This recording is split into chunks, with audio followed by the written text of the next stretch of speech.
എന്നെ ശ്രവിക്കുന്ന ദൈവജനമേ, സങ്കീർത്തന ധ്യാനത്തിലേക്ക് ദൈവ തിരുമനസ്സിൻ്റെ നാമത്തിൽ, കർത്തൃനാമത്തിൽ നിങ്ങളേവരെയും വളരെ സ്നേഹത്തോടെ ഞാൻ ക്ഷണിക്കുന്നു.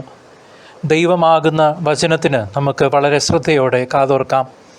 വചനം നമ്മളെ വെളിച്ചത്തിലേക്കും സൗഖ്യത്തിലേക്കും സമാധാനത്തിലേക്കും നിത്യ സൗഭാഗ്യത്തിലേക്കും നയിക്കും. തീർച്ച. കത്തോലിക്ക സഭയുടെ ആധികാരിക വിവർത്തനങ്ങളെ ആസ്പദമാക്കി തയ്യാറാക്കിയിരിക്കുന്ന പ്രചോദന സന്ദേശം പരിശുദ്ധ ജോൺ പോൾ രണ്ടാമൻ മാർപ്പാപ്പയുടെ meditations and catechesis on the psalms കാൻറ്റക്കിൾസിൽ നിന്നും ദൈവശാസ്ത്രജ്ഞനായ വിശുദ്ധ ജെറോമിൻ്റെയും ചിന്തകൾ ഉൾപ്പെടുത്തിക്കൊണ്ടാണ് എന്ന് സന്തോഷപൂർവ്വം അറിയിക്കുന്നു. നമുക്ക് വചനം ശ്രവിക്കാം. പരിശുദ്ധാത്മാവേ, ഞങ്ങളിൽ വന്നു നിറയണമേ. ഇന്നേ ദിവസം സങ്കീർത്തന ധ്യാനത്തിലേക്ക് കാരുണ്യവാനായ നമ്മുടെ നല്ല ദൈവം നമ്മെ ഓരോരുത്തരെയും വളരെ സ്നേഹപൂർവ്വം കൂട്ടിക്കൊണ്ടുവന്നതിന് ഒരു നിമിഷം നന്ദി പറയാം. ആബാപിതാവേ, നല്ല ദൈവമേ, നിത്യവും അങ്ങേക്ക് ഞങ്ങൾ നന്ദിയും ആരാധനയും കൃതജ്ഞതയും അർപ്പിക്കുന്നു.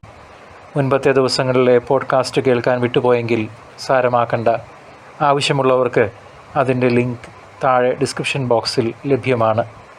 സൗകര്യാർത്ഥം ഇത് ഒരു ഡെഡിക്കേറ്റഡ് യൂട്യൂബ് പ്ലേലിസ്റ്റായും ലഭ്യമാകും. സങ്കീർത്തനം 11-ാം അധ്യായം 1 മുതൽ 7 വരെയുള്ള തിരുവചനങ്ങൾ. നീതിമാൻ്റെ ആശ്രയം. ഞാൻ കർത്താവിൽ അഭയം തേടുന്നു. പക്ഷിയെപ്പോലെ പർവ്വതങ്ങളിൽ പോയി ഒളിക്കുക എന്ന് നിങ്ങൾക്കെന്നോട് എങ്ങനെ പറയാൻ കഴിയും? നിഷ്കളങ്ക ഹൃദയരെ ഇരുട്ടത്ത് എയ്യാൻ വേണ്ടി ദുഷ്ടന്മാർ വില്ലുകുലച്ച് അമ്പ് തൊടുത്തിരിക്കുന്നു. അടിത്തറ തകർന്നാൽ നീതിമാൻ എന്തു ചെയ്യും? കർത്താവ് തൻ്റെ വിശുദ്ധ മന്ദിരത്തിലുണ്ട്. അവിടുത്തെ സിംഹാസനം സ്വർഗത്തിലാണ്. അവിടുത്തെ കണ്ണുകൾ മനുഷ്യമക്കളെ കാണുന്നു. അവിടുന്ന് അവരെ സൂക്ഷ്മമായി നിരീക്ഷിക്കുന്നു. കർത്താവ് നീതിമാനെയും ദുഷ്ടനെയും പരിശോധിക്കുന്നു.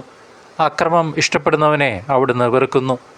ദുഷ്ടരുടെ മേൽ അവിടുന്ന് തീക്കനലും ഗന്ധകവും വർഷിക്കും. അവരുടെ പാനപാത്രം നിറയെ ഉഷ്ണക്കാറ്റായിരിക്കും. കർത്താവ് നീതിമാനാണ്. അവിടുന്ന് നീതിയുക്തമായ പ്രവൃത്തികൾ ഇഷ്ടപ്പെടുന്നു. പരമാർത്ഥ ഹൃദയർ അവിടുത്തെ മുഖം ദർശിക്കും. ദൈവജനമേ, 11-ാം അധ്യായം ഊന്നൽ നൽകുന്നത് തകർച്ചകളുടെ നടുവിലൂടെ കടന്നു പോകുമ്പോഴും നാം അവലംബിക്കേണ്ടതായ ഉറച്ച ദൈവവിശ്വാസത്തെ പറ്റിയാണ്. പതറുന്ന സാഹചര്യങ്ങളിൽ അകന്നുമാറുന്ന സുഹൃത്ത് ബന്ധങ്ങളിലും സ്വന്ത ബന്ധങ്ങളിലും വിശ്വാസം അർപ്പിക്കാതെ ദൈവത്തോടുള്ള വിധേയത്വവും അവിടുന്ന് അനുശാസിക്കുന്ന മാർഗങ്ങളിൽ നിരന്തരം ചരിക്കുവാനുള്ള ഓർമ്മപ്പെടുത്തൽ സങ്കീർത്തകൻ നമ്മുടെ മുമ്പിൽ നിരത്തുന്നു.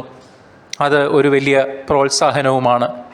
നാം ഇന്നായിരിക്കുന്ന കാലഘട്ടത്തിൽ സൊദോം ഗൊമോറയെപ്പോലും ലജ്ജിപ്പിക്കുന്ന വിധത്തിലുള്ള പാപാന്തകാരത്തിൽ ചരിക്കുന്ന നാം അബ്രാഹത്തിൻ്റെ ബന്ധുവായ ലോത്തിൻ്റെ വിശ്വസ്തത കാത്തു സൂക്ഷിക്കേണ്ടതായിട്ടുണ്ട്. കർത്താവിൻ്റെ വരവിനായി തയ്യാറെടുക്കുമ്പോൾ തന്നെ നീതിമാനായ ദൈവം, അനന്ത സ്നേഹത്തിൻ്റെ വറ്റാത്ത ഉറവിടമായ നമ്മുടെ അപ്പൻ പാപിയെയും നീതിമാനെയും ഒരേപോലെ സ്നേഹിക്കുന്നു. അനുതപിക്കുന്ന, മാനസാന്തരപ്പെടുന്ന, തേങ്ങുന്ന ഹൃദയത്തെ ഓർത്ത് സ്വർഗം സന്തോഷിക്കുന്നു. ധൂർത്ത പുത്രരായ നാം എന്ന് മടങ്ങി വരും എന്ന് കാത്ത് കണ്ണു നട്ടിരിക്കുന്ന ആ നല്ല അപ്പൻ സ്വപുത്രനെ പോലും എനിക്കും നിങ്ങൾക്കും വേണ്ടി പരിഹാര ബലിയായി നൽകിയില്ലേ? എന്നെ ശ്രവിക്കുന്ന പ്രിയ സഹോദര സഹോദരി, നിത്യനാശമർഹിക്കുന്ന ജീവിത സാഹചര്യങ്ങളിൽ ജീവിതചര്യകളിൽപ്പെട്ട് ഉഴലുന്ന നമ്മെ സ്വന്തം രക്തം കൊണ്ട് വീണ്ടെടുത്ത വേറൊരു ചരിത്ര പുരുഷനോ സ്ത്രീയോ ഭൂമിയുടെ ഉത്ഭവകാലം മുതൽ ഉണ്ടായിട്ടില്ല കർത്താവല്ലാണ്ട്. നീതിമാന്മാരെയും പാപികളെയും അവനവൻ്റെ പ്രവൃത്തിക്കൊത്തവണ്ണം വിധിക്കാൻ ഇതാ സമയമായി കഴിഞ്ഞു. നാളെ എന്ന് കരുതി വൈകിക്കരുതേ, നീട്ടിവെക്കരുതേ. ഇതാണ് സമയം. ഇതാണ് രക്ഷയുടെ സമയം. നാളെ ഉറക്കമുണരുമോ എന്നുള്ളത് നമ്മളുടെ കയ്യിലുള്ള കാര്യമല്ല, തമ്പുരാൻ്റെ കയ്യിലുള്ളതാണ്. അടുത്ത നിമിഷം എനിക്ക് എന്തും സംഭവിക്കാം. സംഭവിച്ചോട്ടെ, ഞാൻ തയ്യാറായി റെഡിയായി ഇരുന്നാൽ മാത്രം മതി. കർത്താവിൻ്റെ കൂടെ സ്വർഗത്തിൽ സ്ട്രെയിറ്റായി പോകുവാനുള്ള വിശുദ്ധിക്കായി ഞാനും നിങ്ങളും എല്ലാ നിമിഷവും പരിശ്രമിക്കേണ്ടിയിരിക്കുന്നു. കാരണം ഓരോ നിമിഷവും വളരെ വളരെ വിലപ്പെട്ടതാണ്. കുഞ്ഞുങ്ങൾ, അവർ നിഷ്കളങ്ക മനസ്സുള്ളവരാണ്. അതുതന്നെയാണ് സ്വർഗത്തിലേക്കുള്ള ഓപ്പൺ ടിക്കറ്റ്. കുഞ്ഞുങ്ങളുടെ മനസ്സിൽ കറയില്ലല്ലോ. വരാനിരിക്കുന്ന ഒഴിച്ചുകൂടാനാവാത്ത വിധിയെപ്പറ്റി ഭയചകിതരാകേണ്ട ഒരാവശ്യവുമില്ല. ശിക്ഷിക്കുന്ന ദൈവമല്ല, പ്രത്യുത ശിക്ഷണം നൽകി നേർവഴി തിരഞ്ഞെടുക്കാൻ പ്രോത്സാഹിപ്പിക്കുന്ന ആ നല്ല അപ്പൻ നമ്മുടെ ഓരോ നിമിഷവും സന്തോഷത്താൽ നിറയണം, സമാധാനത്താൽ നിറയണം എന്നാഗ്രഹിക്കുന്നു. നമ്മുടെ വികാരമോ സാഹചര്യങ്ങളോ അല്ല നമ്മുടെ ദൈവവുമായുള്ള ബന്ധത്തിൻ്റെ അടിസ്ഥാനം. ദൈവത്തിൽ അടിയുറച്ച വിശ്വാസമാണ് അതിന് ആധാരമായിട്ടുള്ളത്. ഭയപ്പെടേണ്ട മകനെ, മകളെ, ഞാൻ നിൻ്റെ കൂടെയില്ലേ ആവർത്തിച്ച് വചനം പറയുന്നില്ലേ? നമ്മുടെ കൂടെ ദൈവമുണ്ടോ എന്നുള്ള സംശയം നമ്മുടെ വിശ്വാസത്തിൻ്റെ ആഴത്തിൻ്റെ ബോധ്യത്തിൻ്റെ പ്രതിഫലനം മാത്രമാണ്.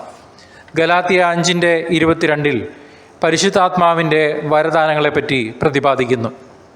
സ്നേഹം, സമാധാനം, കരുണ, ദീർഘക്ഷമ, ആത്മസംയമനം എന്നിങ്ങനെ. ഇവ നിരന്തരമായി നമ്മിൽ കുടികൊള്ളുന്നില്ലെങ്കിൽ നാം ഇന്നും ഇരുട്ടിൽ തപ്പി നടന്നുകൊണ്ട് മറ്റുള്ളവരെയും നമ്മുടെ സാഹചര്യങ്ങളെയും കുറ്റപ്പെടുത്തി സ്വയം പഴിച്ച് ജന്മത്തെയും വരെ പഴിച്ച് സമയം കൊന്നു തീർക്കുന്നു.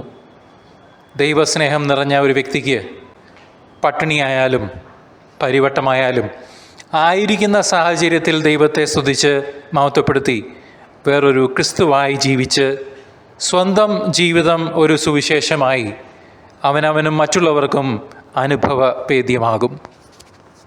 നമുക്ക് പ്രാർത്ഥിക്കാം. കർത്താവായ ദൈവമേ, വചനം ശ്രവിക്കുന്ന ഞങ്ങളുടെ ഓരോരുത്തരുടെയും ജീവിതങ്ങളെ അങ്ങ് അറിയുന്നല്ലോ. അവിടുന്ന് ദാനമായി നൽകിയ ഈ ജീവിതത്തെ ഞങ്ങളുടെ വിശ്വാസരാഹിത്യത്തെ പരിഗണിച്ചുകൊണ്ട് തൃപാദത്തിൽ സമർപ്പിക്കുന്നു. തിരുച്ചോരയാൽ കഴുകി പരിശുദ്ധാത്മ അഭിഷേകത്താൽ നിറയ്ക്കണമേ. ആബാപിതാവേ, അവിടുത്തെ ഹിതം ഞങ്ങളുടെ ജീവിതങ്ങൾ വഴിയായി നിറവേറുവാൻ അവിടുത്തെ വഴിയിൽ കൂടി മാത്രം ഞങ്ങളെ നടത്തണമേ. വിശുദ്ധിയിൽ ജീവിക്കുവാനും മറ്റുള്ളവർക്ക് ക്രിസ്തു സാക്ഷ്യമായി മാറുവാനും വിശുദ്ധിയിൽ ഞങ്ങളുടെ നല്ല ഓട്ടം പൂർത്തിയാക്കുവാനും അടിയങ്ങളെ, പാപികളായ അവിടുത്തെ മക്കളെ ഒരുക്കണമേ. നിത്യം പിതാവിൻ്റെയും പുത്രൻ്റെയും പരിശുദ്ധാത്മാവിൻ്റെയും നാമത്തിൽ തന്നെ ആമേൻ. കർത്താവിനെ ഇനിയും അറിയാത്ത ഒരു വ്യക്തിക്കെങ്കിലും ഈ വചനധ്യാനം പങ്കുവയ്ക്കുമല്ലോ. ദൈവം നിങ്ങളെ സമൃദ്ധമായി അനുഗ്രഹിക്കട്ടെ.